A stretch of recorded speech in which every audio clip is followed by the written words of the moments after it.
हमारे ब्रज में एक कथा बताते हैं कि जन्माष्टमी पहले आती है राधाष्टमी से। तो जन्माष्टमी पर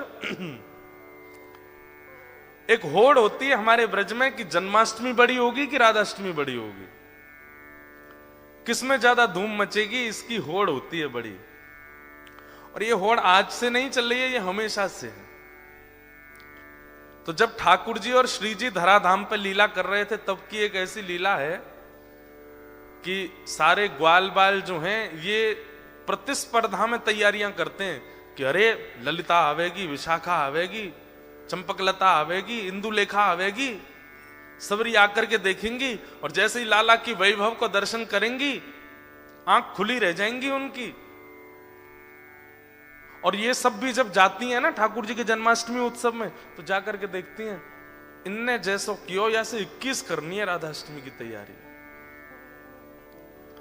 तो अब की बार मधुमंगल श्रीदामा तन सुखा मन सुखा धन सुखा बोले लाला अब की बार कछु ऐसो करें कि हमारो लाला दानवीर दिखाई दे, हमारे लाला खूब दानी है ऐसा अनुभव हो। तो ठाकुर जी बोले कहा करेंगे? बोले लाला लड्डू बनवा में। बोले कितने लड्डू? बोले कोई गिनती नहीं, बनवा दें बस। और सबसे कहेंगे कि अपने अपने घर से पात्र लेकर के आओ, जितनो बड़ो पात्र होगा उतने लड्डू भर के देंगे। बरसाने वाली की आंख खुलनी चाहिए, देखो हमारो लाला कितनो दानवीर, कोई इतनी बड़ी परात लेके आवेगा तो वो भर के देंगे और कोई छोटी कटोरी लेके आवेगा तो वो भर के, जितनो बड़ो पात्र उतने लड्डू भर के देंगे। सब लोग इधर देखो। श्री जी आई सब सखीन के साथ। तो जैसे ही श्री जी पहुंची तो सब सखा सवरे सिर उठा के खड़े, देखिए हमारे लाला के कैसो दानवीर है हमारो लाला। सब लोगन को लड्डू भर भर के दे रहे हो, जितने बड़े बड़े पात्र। आप सबको ब्रजभाषा समझ आ रही है? आ रही है? बोले हमारो लाला देखो आपने, जितने बड़े बड़े पात्र सब लेकर के आ रहे हैं, सबन को भर भर के दे रहे है।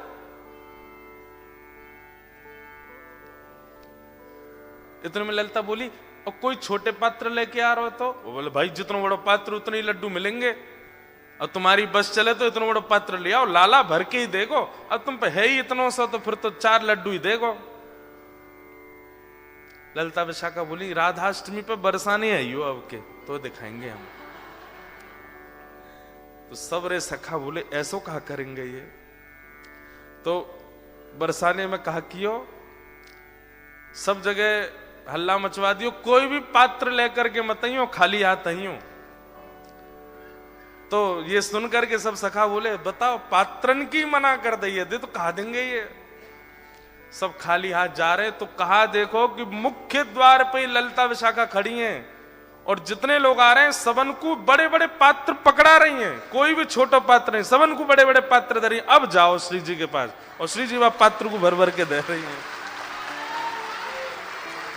जैसे ही मधुमंगल श्रीदामा सबरे पहुंचे, अरे तुम्हारो लाला तो बड़ो पात्र होगो तो ज्यादा देगो, छोटो होगो तो कम देगो, हमारी श्री जी तो पात्र भी खुद देती हैं और फिर वह भर के और दे में। ये हमारी लाडली जी हैं, ये हमारी किशोरी जी हैं। इतनो सो मोह रह गयो ग्वाल बालन को। लाला तू एक काम कर। बोले कहा तू अपनो जन्मदिन बाद में कर, हम कछु भी करें ये बात 21 ही कर ला में, क्यों 1 महीना बाद आता है श्री जी का जन्मदिन। ठाकुर जी बोले अब मैं का दोबारा जन्म लेके आऊं 1 महीना बाद? बोले कहां बता मैं कितनों कछु कर ले हो, हम तो 21 ही नहीं कर आवे हर बार। तो हमारी श्री जी कैसी? अब इसके आध्यात्मिक अर्थ क्या है कि हमारे ठाकुर जी तो ऐसे भैया तुम्हारी पात्रता जितनी है उतनी कृपा करेंगे, पर हमारी श्री जी कैसी हैं? बोले पात्र भी स्वयं बनाती हैं और फिर कृपा भी करती हैं। ऐसे हमारी लाडली जी, ऐसे हमारी किशोरी जी हैं। तो श्री राधा रानी बोली जाओ पहले उस ठग को खोजो और उसको लेकर के जमुना जी पर जाओ, बातें किब्बाओ कि लाला आंख खोल, और ये जब आंख खोले तो या दर्शन दे के फिर आओ।